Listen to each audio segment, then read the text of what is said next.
Thank you for watching this video. Remember that the best way to study is to take practice tests, and if you can't find good practice tests, build your own and learn while you do it using the Learn My Test study tool. It's absolutely free.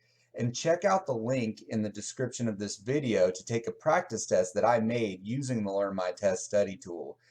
Go to www.learnmytest.com. Thank you so much again for watching this video. This is a neuron, and it's the basic unit of the central nervous system. And the way that neurons communicate with one another is by sending chemicals called neurotransmitters to one another. So here's how it works. A neurotransmitter is received in the dendrites right here. So neurotransmitters come in here, all in the dendrites. And what happens is when the neurotransmitters come in, it changes the nature of the cell inside of here, and the charge of the cell changes. So if the cell increases above a certain threshold, which is, I think, minus 0.7 millivolts, then an action potential is fired. And so an action potential is this sudden increase of charge that goes down the cell. So it's a positive charge that moves down the axon and out here, and then the neurotransmitters come out here like this.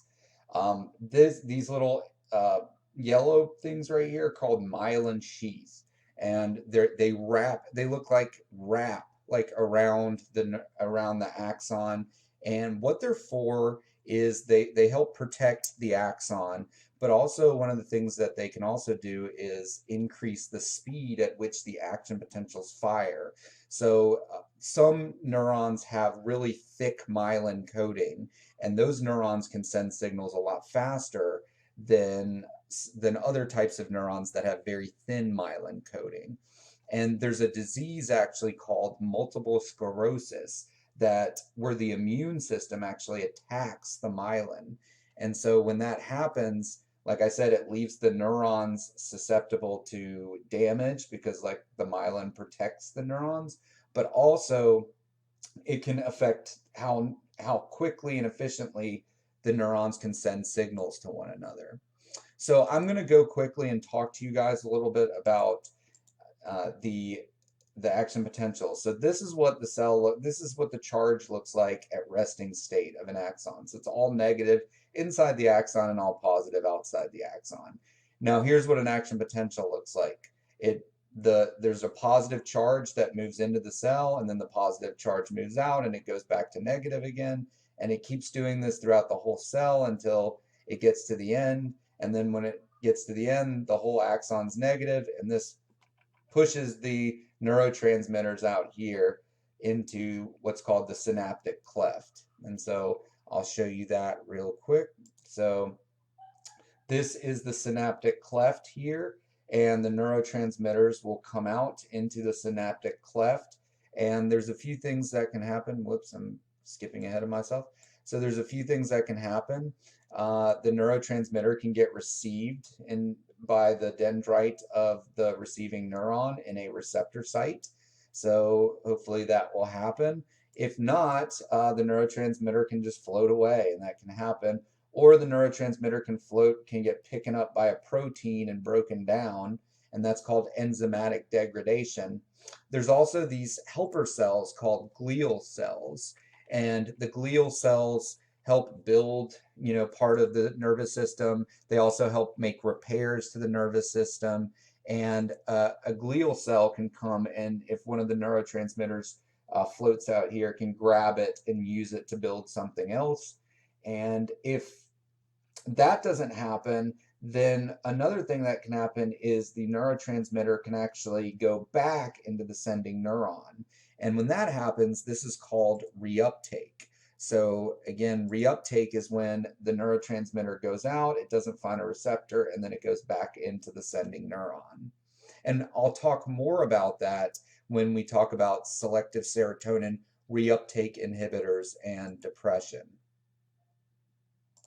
So an agonist is a drug that increases a neurotransmitter's activity, and an antagonist is a drug that decreases a neurotransmitter's activity. So remember when I was talking to you about schizophrenia, and I said that schizophrenia is associated with an oversupply of dopamine in the temporal lobes. Given that that's the case, you are going to want a drug called a dopamine antagonist, or a drug that decreases the activity of dopamine, because there's just a ton of dopamine in the frontal lobes for people with schizophrenia. So in schizophrenia, you perceive drugs called antipsychotics, and these are different types of antipsychotics, and they reduce the activity of dopamine in the brain. So if you have someone that's hearing voices, these drugs will help reduce that.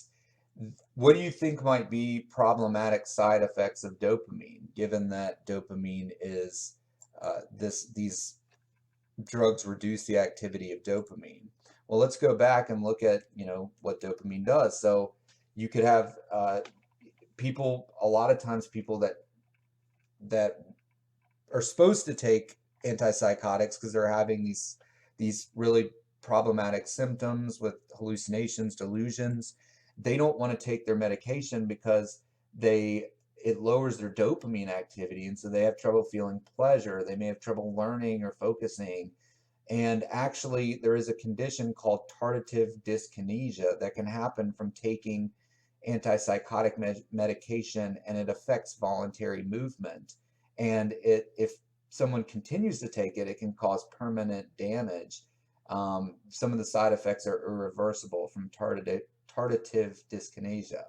So that's just something to know about antipsychotics. And then with attention deficit hyperactivity disorder, you have an undersupply of dopamine. And with the Parkinson's disease, you have an undersupply of dopamine. So with ADHD, you're going to take Adderall, Ritalin. Those are dopamine agonists. They're going to increase the activity of dopamine. Now, we talked about serotonin and how lower activity of serotonin is associated with depression. And so one of the drugs that people can take is called selective serotonin reuptake inhibitors. And so these are some examples. I'm sure some of you may have heard them. Maybe some of you are on one. They're very popular: Celexa, Lexapro, Prozac, Luvox, Paxil, Zoloft. Those are some examples of different antidepressants. And so one of the ways that these drugs work is when serotonin is released, the selective serotonin reuptake inhibitors, when serotonin is here, it doesn't allow serotonin to reuptake and go back into the neurotransmitter. So basically what happens is the serotonin stays out here in the cleft until it reaches a receptor. So all the serotonin that gets released, or not all, but many of the serotonin that get released, hopefully reach a receptor. So the idea is that by reducing reuptake, you're increasing the activity of serotonin in the brain overall. And the research suggests that these antidepressants do have positive effects on depression, even after accounting for the placebo. So the brain and the spinal cord are the central nervous system, and everything is sent through the spinal cord to the brain that comes from the body. So if information needs to get sent to the brain, which everything does, it goes through the spinal cord and up to the brain, and then if the brain sends information back, it'll go down the spinal cord until whatever part of the body that it's communicating with. So that is the central nervous system, the brain and the spinal cord. And the peripheral nervous system controls information to the rest of the body, and basically gets that information to the brain, or receives information from the brain and gets it to the rest of the body. So let's talk about the different types of peripheral nervous system. So the part of the peripheral nervous system that communicates with the different organs in your body and things like that is the autonomic nervous system.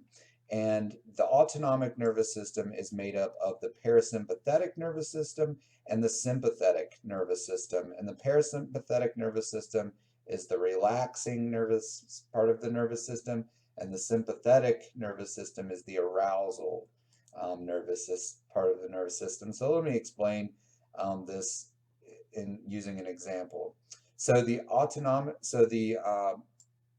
sympathetic nervous system is like when you haven't eaten for a long time and your stomach is empty. And so your sympathetic nervous system is going to activate and send signals to the brain, like arousing it, saying, I haven't eaten yet. My stomach's empty. Give me some food. Give me some food. I need to eat. And it's going to send all these, signals to the brain that make you feel hungry.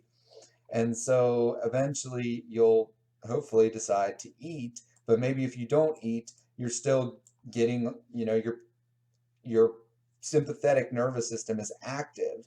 And the sympathetic nervous system is designed for fight or flight situations. So where your life is being threatened and your heart starts beating quickly, and you're either going to get out of the situation if you're getting attacked by a bear in the woods, or you're going to try to fight. And so that's why people are very quick to anger when they're hungry, because they're already aroused from being hungry. And so their sympathetic nervous system is active. So they're in fight or flight mode. So there actually is a scientific reason why people get hangry, because their sympathetic nervous system is active.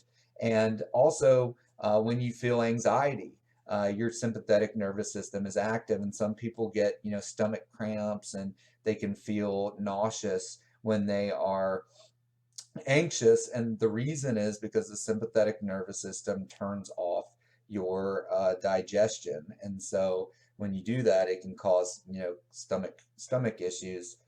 On the other hand, the parasympathetic nervous system is the exact opposite. So it's with satiation. So when you feel relaxed, or when you feel like you've eaten and you're digesting your food and you're not hungry anymore and you're not aroused and you're relaxed, that the parasympathetic nervous system is active. So this also happens, when you go to the bathroom. If you've got to use the bathroom, you get aroused, your sympathetic nervous system is active, and then after you use the bathroom, then your parasympathetic nervous system is active. So that is the autonomic nervous system in a nutshell. So let's talk about the somatic nervous system, and the somatic nervous system is really, really easy to explain. So basically, the sensory part is signals that go from your body to your brain, and the motor neurons send signals from the brain down to your body. So let me just give a very simple example. Let's just say I put my finger on a candle, and it's obviously going to be hot, and so the sensory nervous system is going to send signals up to my brain telling me that your hand's on a candle, and then my brain is going to send pain signals back down to my hand, and then it's probably going to send another signal for me to move my hand, and that would be the motor neurons, is me moving my hand. So voluntary movement, anytime you move your hands, like what I'm doing right now, I'm using my motor neurons when I'm moving my hand. If I'm feeling something, like if I'm feeling me touch this, that is the sensory neurons that you're feeling. So pretty easy, right? Pretty easy. So the nervous system is our fast working system, and it works very quickly. It's electrical. Things are sent very fast. The more slower system that still has a significant effect on psychological functioning and moods is the endocrine system.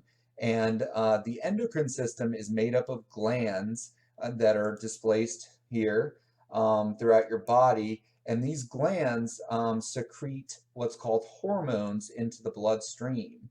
So I'm just going to talk to you about a few of these glands that are, really important. So it doesn't have the pineal gland, at least you can't see it, but there's the pineal gland is one of the more important glands for psychological functioning, and it's in the brain, and it releases a hormone that I'm sure a lot of you guys have heard of. Maybe some of you take it as a supplement. melatonin.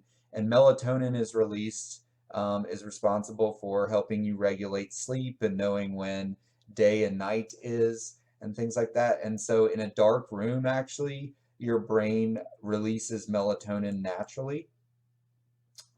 So the thyroid gland, which this does show you the thyroid gland, it's right here. It's responsible for your metabolism and controlling growth when you're going through puberty and metabolism. So if you think about, there's conditions called hypothyroidism. So hypo means underactive. So if you can think of those two together, hypothyroidism, underactive thyroid, it means you're going to have a slower metabolism. So you may gain weight, you may feel tired, have trouble eating, those types of things. And then hyperthyroid is the exact opposite. You may, burn, may have way too much energy, maybe burning off too much calories, having trouble storing fat. That can be associated with hyperthyroidism. So that's the thyroid gland. The pancreas is responsible for controlling your blood sugar, and the adrenal cortex in the brain, is responsible for, your adrenal cortex, which releases adrenaline, and then there's adrenal glands right here, like near your kidneys, that's both release adrenaline. And adrenaline is something that keeps us active. It keeps us staying awake at night. So if you think of when you're looking at your screens at night, whether it's your phone or your TV or whatever, and it's late at night and you're not able to sleep, that light actually tells your brain not to release melatonin and to release adrenaline. And adrenaline makes you stay awake. It gets your body moving into action. And so that is why it's not good to look at screens before bedtime, especially if you want to go to bed. So just a little fun fact there. And we'll talk more about that in our chapter on sleep. Thank you for watching this video. Remember that the best way to study is to take practice tests. And if you can't find good practice tests, build your own and learn while you do it using the Learn My Test study tool. It's absolutely free. And check out the link in the description of this video to take a practice test that I made using the Learn My Test study tool. Go to www.learnmytest.com. Thank you so much again for watching this video.